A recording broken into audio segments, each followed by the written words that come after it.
On the morning of June 30th, 2025, a single tanker called the Gaslog Glasgow pulled away from a dock in Kitimat, British Columbia, loaded with something Canada had never shipped across the Pacific before: liquefied natural gas, chilled to nearly negative 162 degrees Celsius, packed into steel tanks, and pointed toward Asia. It sounds like a routine industrial event. It was not. That single departure marked the end of a decades-long story in which Canadian energy flowed almost exclusively south into the United States on American terms at American prices. And it happened in the middle of a trade war that the President of the United States himself had started. This is the story of how Donald Trump's attempt to squeeze Canada's energy sector accidentally pushed some of the largest economies in Asia to start buying what the United States had, for generations, simply assumed would always be there for the taking. To understand why that tanker leaving Kitimat mattered so much, you have to go back to February of 2025, when Trump first announced sweeping tariffs against Canada.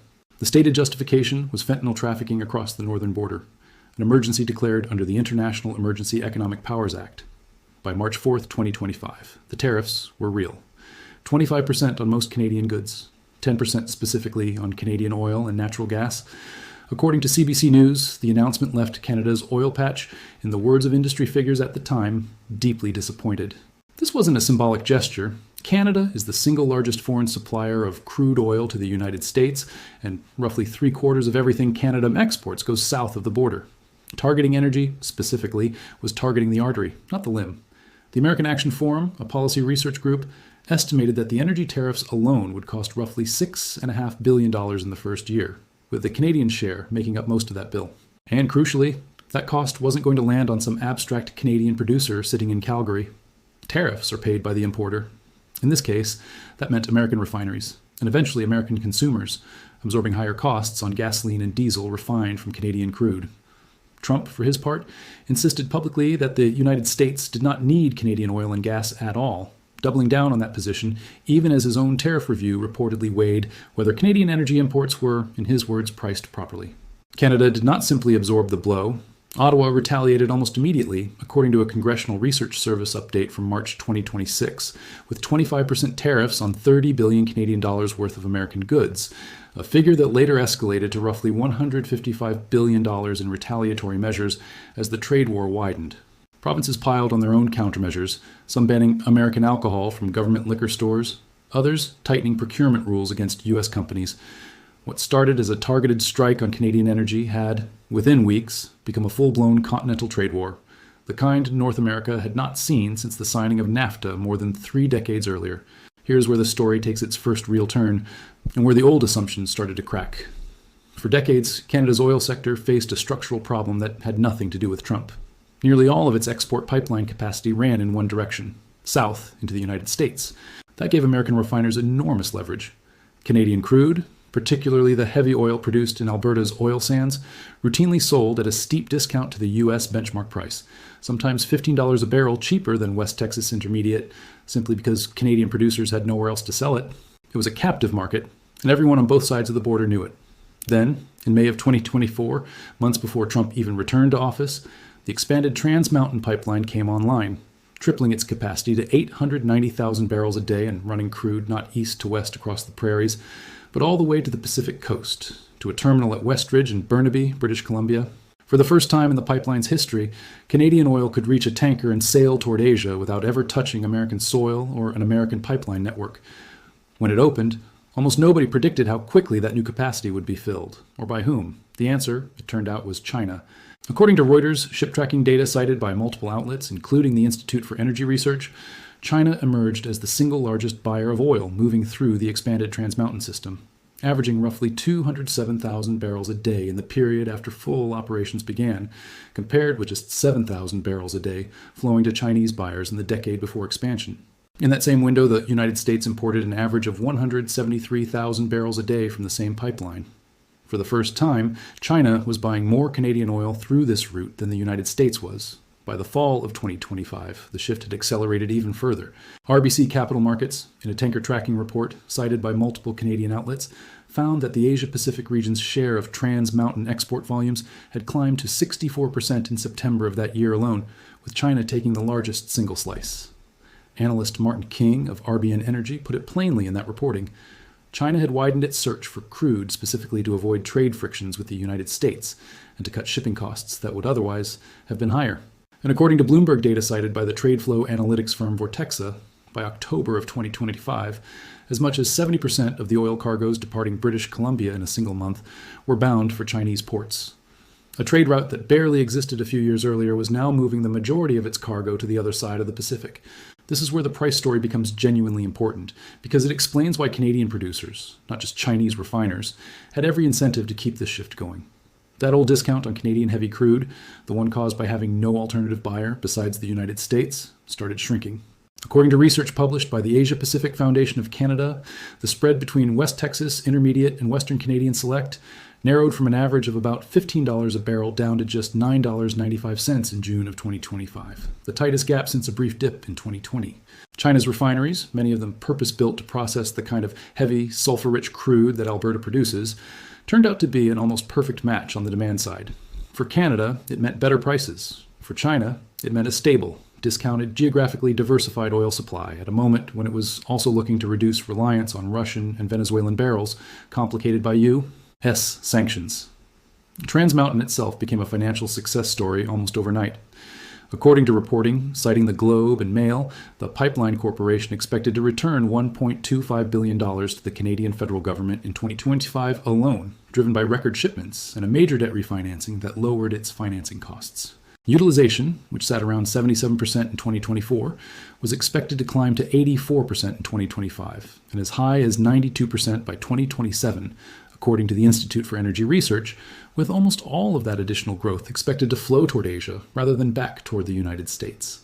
Trans Mountain's own operators began actively reviewing expansion projects specifically aimed at adding another 200,000 to 300,000 barrels a day of capacity for Asian markets. The interest from China wasn't limited to buying what already existed. According to reporting from The Logic, citing Bloomberg, China's Rongsheng Petrochemical, a major refiner and buyer of Canadian heavy crude, was weighing a potential long-term agreement to secure supply from a proposed new pipeline on Alberta's west coast route. Rongsheng officials reportedly met with Canadian Prime Minister Mark Carney directly during his visit to Beijing in January of 2026, where he also held talks with Chinese President Xi Jinping.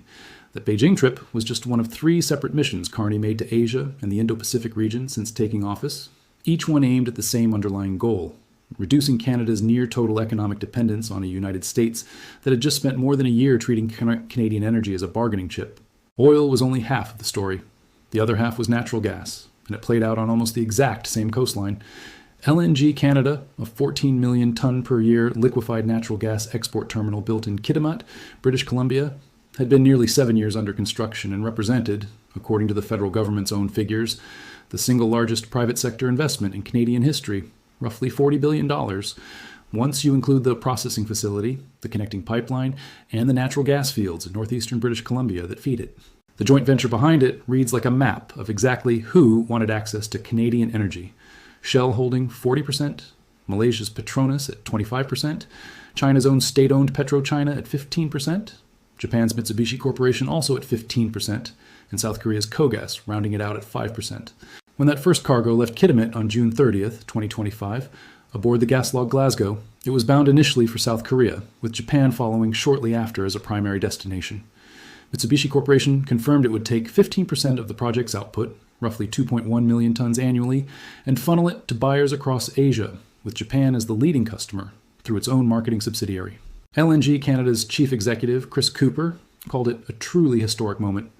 And it genuinely was one, because Canada, despite being the world's 5th largest natural gas producer and 6th largest exporter by volume, had never before had the infrastructure to ship its gas anywhere except through pipelines into the United States. Kitimat changed that instantly, cutting shipping times to Asia nearly in half compared with the old route through the Gulf of Mexico and the Panama Canal, and avoiding vulnerable maritime choke points altogether. The timing was not lost on anyone involved. Canada's federal energy minister, in public remarks around the shipment, noted that when construction on the Kitimat terminal began back in 2018, nobody could have predicted the first cargo would set sail on the eve of Canada Day in the middle of a trade war with the very country Canadian energy had always been sold to. The symbolism practically wrote itself. More than 30,000 jobs had been created by the project, with over $4.7 billion in contracts awarded specifically to local and indigenous businesses, built in partnership with the Haisla Nation, on whose traditional territory the Kitimat facility sits. A second phase, potentially doubling total capacity to 28 million tons annually, remained under consideration by the joint venture partners as demand from Asia continued to build. It's worth stepping back for a moment to appreciate just how unusual Kitimat's transformation really is in the context of global energy history. For nearly 15 years, according to the Institute for Energy Research, companies had been filing applications with Canadian federal regulators to build a liquefied natural gas export terminal on the West Coast, only to watch project after project stall out over pipeline disputes, environmental reviews, First Nations consultations, and shifting global gas prices. More than a dozen proposed LNG projects fell apart or were shelved during that period. LNG Canada was the one that finally made it across the finish line, and it did not arrive alone.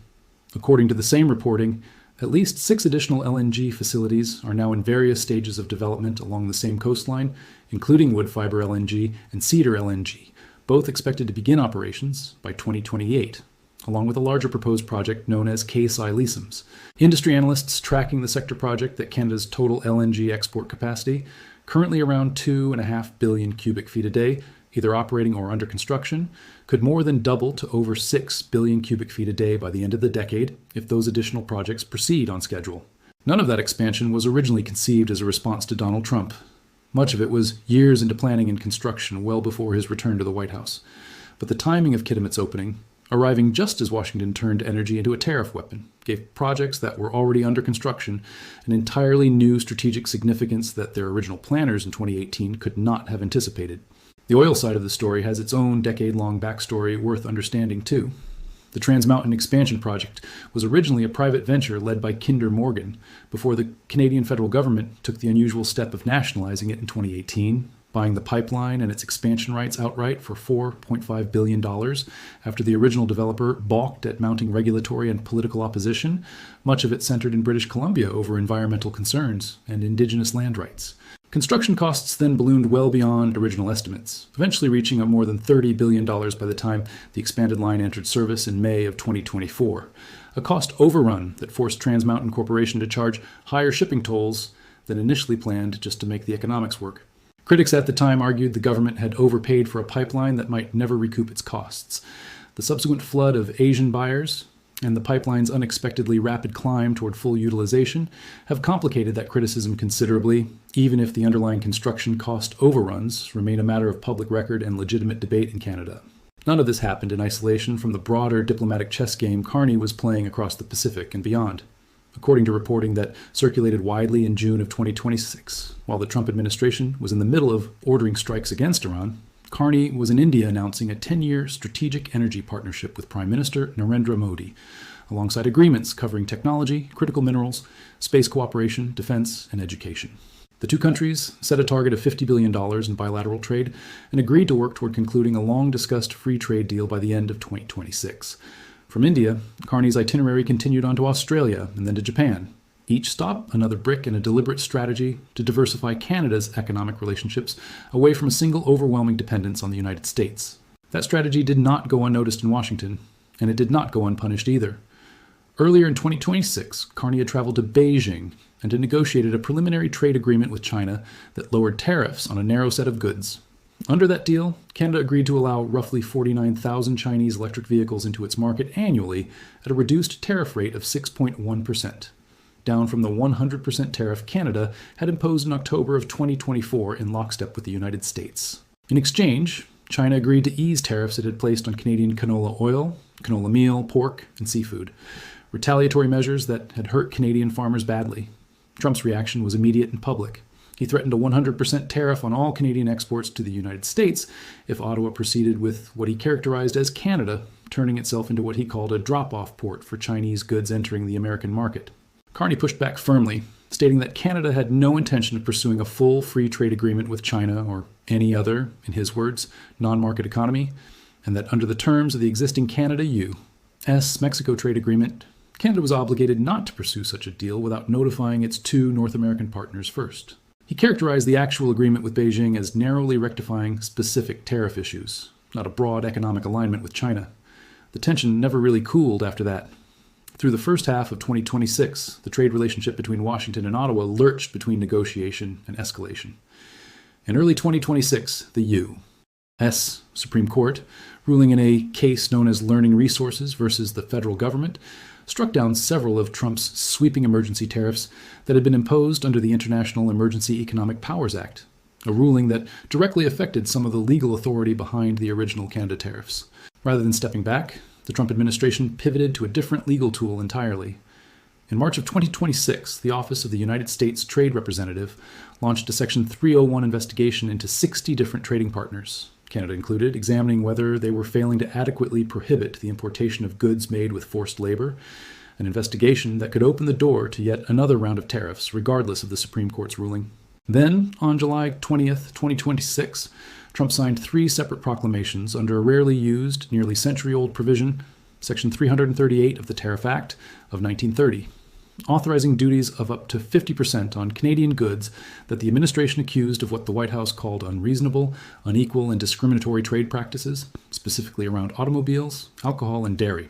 Products ranging from wine to hockey sticks to cement found themselves suddenly facing tariffs of up to 50%. Notably, and this detail matters, energy products, potash, fish, and critical minerals were explicitly excluded from that particular 50% duty, a sign that even as the broader trade war intensified, Washington understood how deeply intertwined the two countries' energy systems still were, and perhaps how much leverage Canada had already built by diversifying its buyers. Which brings the story to right now, to the days immediately preceding this video. On August 19th, 2026, Trump told reporters at the White House that the two countries had, in his words, come to a deal, describing significant tariff reductions on steel, aluminum, autos, and lumber, along with what U.S. Trade Representative Jameson Greer called a historic economic and national security partnership. Trump even hinted the agreement could include restarting Keystone XL, the long-dead pipeline project, from Alberta to Nebraska that President Biden had canceled back in 2021. Carney's own statement that same week was notably more cautious, describing substantial progress while stressing that important work remained. Within days, that caution proved justified. By Saturday, August 22nd, the deal had collapsed entirely. Carney, standing at a news conference in Ottawa, said the United States had proposed new terms that were, in his words, uneconomic, unfair, and undermined the net benefits for Canada, adding that the U.S. had asked too much and offered too little. Greer responded on social media that Canada had declined to finalize a deal under terms both sides had reportedly agreed to earlier that same week, accusing Ottawa of new demands and walkbacks that upended what he called a careful balance. Hours earlier, the Trump administration had already begun enforcing those 50% tariffs on a wide range of Canadian goods. Carney announced that Canada would respond with its own retaliatory tariffs, targeting steel, dairy, appliances, agricultural equipment, pulp, paper, and electronics, set to take effect on September 8th. At that same press conference, Carney described the economic conflict between the two historically close allies in stark terms, saying his country was, effectively, at war with the United States on trade. Just 2 days before that, on August 22nd, in a separate address on Canada-U.S. trade negotiations, Carney laid out where he believed his country's real leverage now sits. He spoke of Canada realizing its full potential as what he called an energy superpower, citing nuclear power, liquefied natural gas, renewables, and lower carbon oil and gas as the pillars of that ambition. He announced that the upcoming budget 2026 would go further to make Canada one of the most competitive places in the world for business investment in strategic sectors. He framed the new American tariffs as designed to hurt and divide Canadians, calling the strategy a miscalculation, and pointed to a $25 billion government support package already directed at Canadian workers and businesses hurt by the trade war. It's worth pausing here to be honest about something. Some of that language is political framing from a sitting prime minister defending his own strategy, not a neutral fact, and viewers should weigh it accordingly, even where the underlying trade figures behind it are independently verifiable. The political reaction inside Canada itself has been far from unified, and that's worth acknowledging honestly rather than smoothing over. Alberta, home to the vast majority of the oil sands production that feeds both Trans Mountain and the broader export system, has its own provincial government that has spent years pushing back against federal energy and environmental policy, arguing for faster pipeline approvals, looser emissions caps, and a more aggressive posture toward opening new export corridors, whether toward Asia or anywhere else. That tension between Alberta's provincial ambitions and the federal government's broader climate commitments predates Trump entirely, and it hasn't disappeared just because a new export market opened up in China. Some of the loudest calls for building additional pipelines beyond Trans Mountain, including proposals for entirely new corridors to the coast, have come from Alberta's fossil fuel sector and its political allies, specifically framing Trump's tariffs as proof that Canada was too dependent on a single customer all along, a case that outlets like The Energy Mix have reported skeptics within Canada's own environmental movement have pushed back against, arguing that doubling down on fossil fuel infrastructure carries its own long-term risks, regardless of which country ends up buying the output. There's also a broader pattern here that extends well beyond Canada, and it's worth placing this story in that wider context. Trump's trade policy in 2025 and 2026 didn't single out Canada in isolation. The same period saw tariff actions and negotiations touch dozens of trading partners, from adjustments on Taiwanese and South Korean goods to a Section 301 forced labor investigation spanning 60 countries. Allied nations across Asia and Europe have spent much of this period quietly hedging their own economic relationships with Washington, diversifying supply chains and export markets in ways that mirror exactly what Canada has done with its energy sector. In that sense, Kitimat and Westridge aren't an isolated Canadian story so much as an early, unusually visible example of a pattern playing out more broadly among countries that have historically treated the United States as their default dominant trading partner. When a dominant partner starts attaching conditions and tariffs to that relationship, the incentive to build alternative routes, whether pipelines, ports, or new trade agreements, tends to accelerate rather than disappear. And Canada's energy sector happened to have the physical infrastructure ready at almost exactly the right moment to prove that pattern out in real, measurable barrels and tons. So where does that leave the actual balance of power between these two countries? And what does Kitimat and Westridge and the tankers moving through them really tell us? For most of modern history, the flow of Canadian energy toward the United States was treated by policymakers in Washington almost like a law of nature, an assumption baked so deeply into continental trade that it rarely needed defending out loud. Canada had the oil and the gas, the United States had the pipelines, the refineries, and effectively the only market that mattered. When Trump moved to weaponize that relationship, first with the 10% energy tariff back in March of 2025, and later with the broader 50% measures of 2026, the underlying bet seemed to be that Canada had nowhere else to go. Geography alone made that assumption reasonable for the better part of a century. What the numbers coming out of British Columbia show is that the assumption stopped being true right around the time the tariffs were imposed.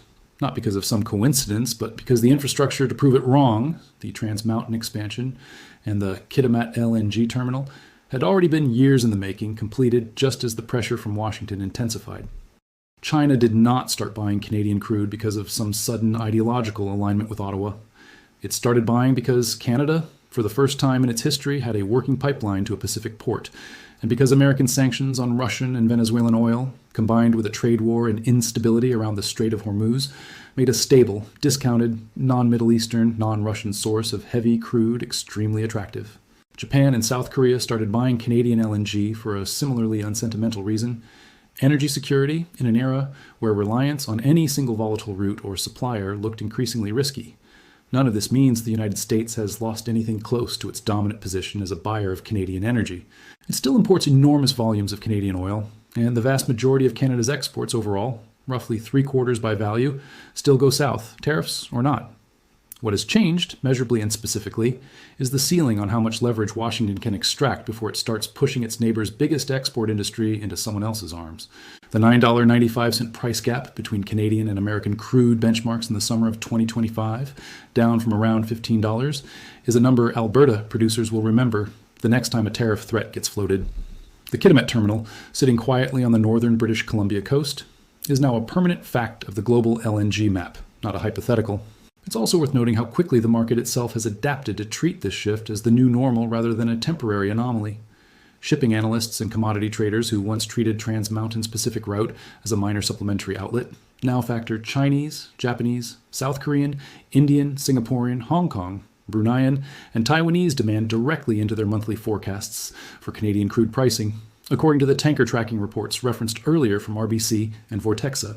Singapore alone imported roughly 1.6 billion Canadian dollars worth of crude through the new route, with Hong Kong close behind at 1.5 billion, figures that would have sounded almost fanciful for a pipeline that spent its first decade sending the overwhelming majority of its output to a single American buyer base. That kind of rapid normalization, where markets stop treating diversification as a novelty and start pricing it in as a permanent structural feature, is often the clearest signal that a genuine shift has taken hold, rather than a temporary blip driven by short-term politics. Before wrapping up, it's worth being transparent about what remains genuinely uncertain here, because not everything in this story is settled. The exact final terms of any future U.S. to Canada trade agreement are still unresolved as of this recording. What Trump described as a completed deal in mid-August, Carney's government explicitly rejected days later, and both sides have offered competing, self-interested accounts of who walked away from what. Whether Keystone XL is actually revived remains speculative, floated in negotiations, but not confirmed by any binding agreement. Claims about Canada's long-term ambitions to become a so-called energy superpower come primarily from Canadian government statements, and should be read as the government's own framing of its strategy, rather than an independently verified outcome.